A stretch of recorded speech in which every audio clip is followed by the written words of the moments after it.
Movie की शुरुआत एक ओल्ड लेडी से होती है जिसे किसी के वेल ट्रेन डॉग ने पलक झपकते ही अपना शिकार बनाकर मौत के घाट उतार दिया। ये ओल्ड लेडी कोई और नहीं बल्कि पिक्चर के हीरो हीरा लाल जॉन्स की दादी होती है, जो अब जॉन्स के ग्रैंडफादर फ्रेडरिच को हमेशा हमेशा के लिए छोड़कर जा चुकी थी। आपको बता दें कि जॉन्स के डैड की उसके पिता से बिल्कुल नहीं बनती थी, इसलिए वो अलग रहते थे। तो अब फ्यूनरल से घर जाते समय जॉन्स की माँ उसके पिता को फ्रेडरिच से बात करने को बोलती है। वो चाहती थी कि दोनों बाप बेटे फिर से एक हो जाएं, लेकिन दोस्तों इनकी किस्मत में तो कुछ और ही लिखा था। और तभी रास्ते में उनका एक्सीडेंट हो जाता और जॉन्स के माता पिता भी अब उसकी दादी के पास जा चुके थे, यानी कि दोस्तों उनकी डेथ हो चुकी थी। जरा सोच कर देखिए, 24 घंटे के अंदर किसी का आधा परिवार खत्म हो जाए तो उसके ऊपर क्या बीतेगी। बस यही हाल जॉन्स और उसके दादा फ्रेडरिच का था। जॉन्स को अकेले देख फ्रेडरिच उसे अपने साथ रहने को बोलता है। शायद वो उसके पिताजी के साथ किए बर्ताव की भरपाई करना चाहते थे। जॉन्स वहाँ रहना भी चाहता था क्योंकि वो अपने करीबी दोस्त को नहीं छोड़ना चाहता था। अब गर्मियों की छुट्टी के बाद स्कूल खुल जाते हैं और जॉन्स फिर से अपने दोस्तों के साथ सब कुछ भूलकर स्कूली दुनिया में मग्न हो जाता है। लेकिन स्कूल में एक फेयरवेल होता है और वहाँ था उनकी लैंग्वेज टीचर का चेंज हो जाना। अब हेलिना उनकी नई टीचर होती है जो उन्हें कुछ दिनों तक लैंग्वेज पढ़ाएगी क्योंकि उनकी पुरानी टीचर का एक्सीडेंट हो चुका था। वेल, अपनी टीचर का ऐसे अचानक गायब हो जाना नीना और जूल के पल्ले नहीं पड़ रहा था। उन्हें हेलिना भी कुछ सही नहीं लग रही थी। हालांकि वो दोनों कितने सही हैं ये तो हमें आगे ही पता लग जाएगा। ऐसे में तभी हेलिना जॉन्स और उसके दोस्तों के पास आकर शिफ्टिंग में उनकी मदद करने को कहती है और वो राजी भी हो जाते हैं। आखिर हो भी क्यों ना,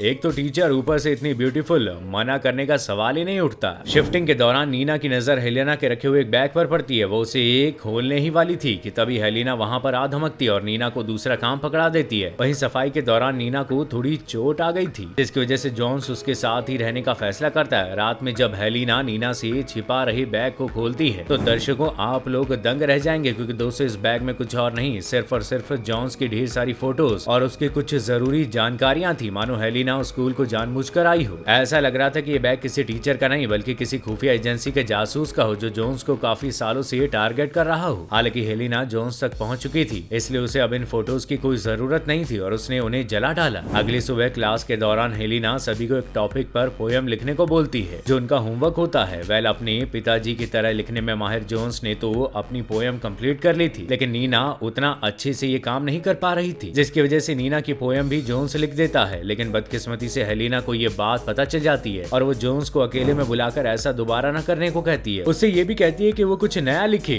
तो उसे दिखाने उसके घर आ सकता है। दोस्तों इसमें कोई दो राय नहीं थी कि हेलिना जोन्स से तगड़ा फ्लर्ट कर रही थी, लेकिन क्यों और किस लिए ये अभी भी राज बना हुआ है। वेल, जोन्स भी किसी मजनू की तरह ढेर सारी पोयम लिखकर हेलिना के घर पहुंच जाता है, मगर वो उसके घर के अंदर जाने की हिम्मत नहीं कर पाता और अपने नोट्स बाहर ही छोड़ के जाने लगता है कि तभी हेलिना उसे देख लेती है और अपने साथ घर के अंदर ले जाती है। हेलिना जोन्स को बैठाकर शावर लेने के लिए चली जाती है, मगर बाथरूम का दरवाजा जानबूझकर खुला छोड़ देती है ताकि जोन्स उसके गीले बदन को देखकर दीवाना हो जाए। होता भी कुछ ऐसा ही है और वो कैसे ये आपको कुछ ही सेकंड्स में पता चल जाएगा। लेकिन उससे पहले वीडियो अच्छी लग रही हो तो इसे लाइक करके शेयर जरूर कर दीजिएगा। हाँ तो दोस्तों, जब हेलिना वापस आकर जोन्स की लिखी पोएम पढ़ती है तो इमोशनल हो जाती है। इसी बीच जोन्स उसको सहारा देता है, लेकिन ये सहारा कब चाहत में बदल जाता है पता ही नहीं चलता और दोनों एक दूसरे की बाहों में नजर आते हैं। अब कहानी पूरी तरह से बदल चुकी थी। जो जॉन्स नीना के साथ स्कूल जाया करता था, उसकी साइकिल की पेंडल अब हेलिना के इशारों पर घूमती थी। दोनों साथ ही स्कूल जाने लगे थे। नीना और जूल को भी उनके रिश्ते को लेकर शक होने लगा।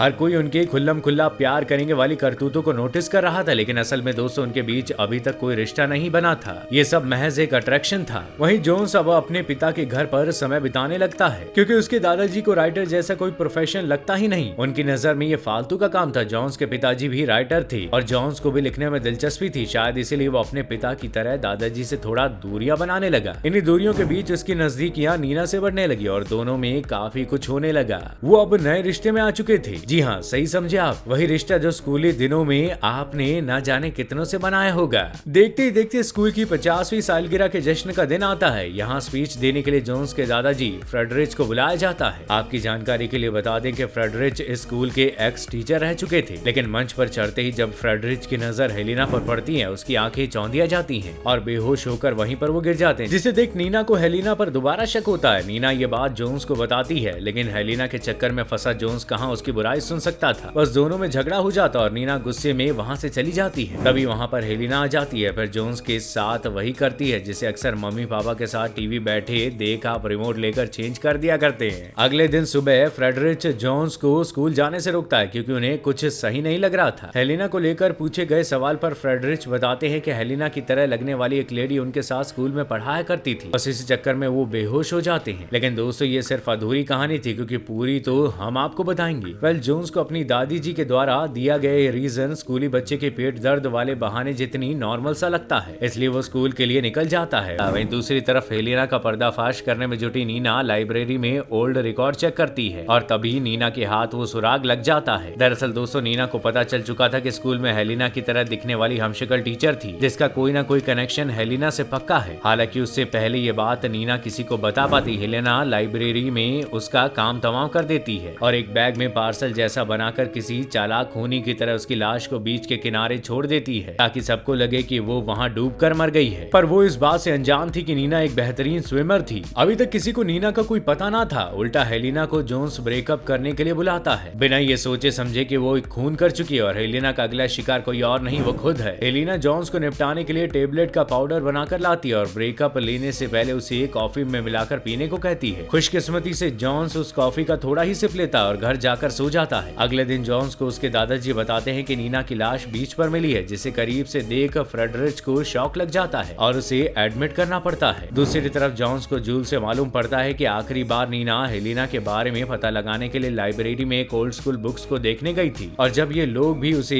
जानने पहुंचते हैं तो सच्चाई को सामने देख उनके होश उड़ जाते हैं। दरअसल दोस्तों जोन्स और उसके साथियों को पता चल जाता है कि हेलिना की जैसी दिखने वाली एक और हूबहू टीचर पहले यहाँ पर पढ़ाया करती थी और उसकी मौत भी नीना की तरह बीच पर डूबने से हुई थी। इसी बीच हेलिना चुपके से फ्रेडरिच के पास हॉस्पिटल में जाती है और उसे बताती है कि वो और उसकी माँ पूरी जिंदगी फ्रेडरिच का इंतजार करते रहे। उन्हें लगता था कि वो सब कुछ छोड़कर उनके पास आएगा और उन्हें अपना लेगा, लेकिन ऐसा कुछ नहीं हुआ। असल में दोस्तों इन सभी मुसीबतों की जड़ फ्रेडरिच से जुड़ी हुई थी, क्योंकि वो एक समय हेलेना की माँ का बॉयफ्रेंड रहा था, जिसके जाने के बाद हेलेना की माँ ये सदमा झेल ना सकी और उन्होंने हेलेना के सामने ही बीच पर सुसाइड कर लिया था। हेलेना इन सभी चीजों का जिम्मेदार फ्रेडरिच को मानती थी और अपनी माँ की मौत का बदला लेने के लिए ही वहाँ आई थी। यही नहीं दोस्तों, आपको जानकर हैरानी होगी कि फ्रेडरिच की बीवी को जिस कुत्ते ने मारा था वो भी हेलेना का था और जॉन्स के माता पिता को एक्सीडेंट में मारने का काम भी हेलेना ने किया था। यानी कि दोस्तों ये महिला कोई टीचर नहीं थी, बल्कि टीचर के लिबास में फ्रेडरिच के लिए यमराज बनकर आई थी, जो अब फ्रेडरिच के साथ जॉन्स को भी मारकर उनका खानदान खत्म करने वाली थी। इसके बाद हेलेना फ्रेडरिच को घर लेकर आती है, जहाँ पर जॉन्स भी आया हुआ था। जॉन्स टूटे हुए दिल से हेलेना से उसकी हकीकत पूछता है, जिस पर हेलेना उसे कॉफी के साथ बात करने को कहती है और मौका देखते ही कॉफी में नशे के टेबलेट का वही पाउडर मिलाकर जॉन्स को पानी में डुबाकर मारने लगती है। ये संघर्ष काफी देर चलता है, मगर खुशकिस्मती से जॉन्स वहाँ से बच निकलता है और घर के अंदर आ जाता है, लेकिन हेलेना यहाँ भी आ जाती है। वेल, दोनों में फिर से झड़प होने लगती है। फ्रेडरिच ये सब देख रहा होता है, लेकिन वो चाह कर भी जॉन्स की मदद नहीं कर पाता, क्योंकि वो पैरालाइज हो चुका था। आखिरकार बड़ी मशक्कत के बाद जग के एक टुकड़े को हाथों में लेकर जॉन्स हेलेना के सीने में भोंक देता है और वो वही मर जाती है। अब फ्रेडरिच के दिए लेटर को जब जॉन्स पढ़ता है तो उसे मालूम चलता है कि हेलेना की माँ फ्रेडरिच से कितना प्यार करती थी और उसके दादाजी ने कितनी बड़ी गलती की, जिसका खामियाजा कई बेकसूरों को भुगतना पड़ा। तो दोस्तों इसी के साथ ये दिलचस्प मूवी यहीं पर अंत हो जाती है। अगर आपको ये कहानी पसंद आई हो तो वीडियो को लाइक करके ज्यादा से ज्यादा शेयर करें और हमारे चैनल पर नए हैं तो इसे सब्सक्राइब करना बिल्कुल ना भूलिएगा। शुक्रिया।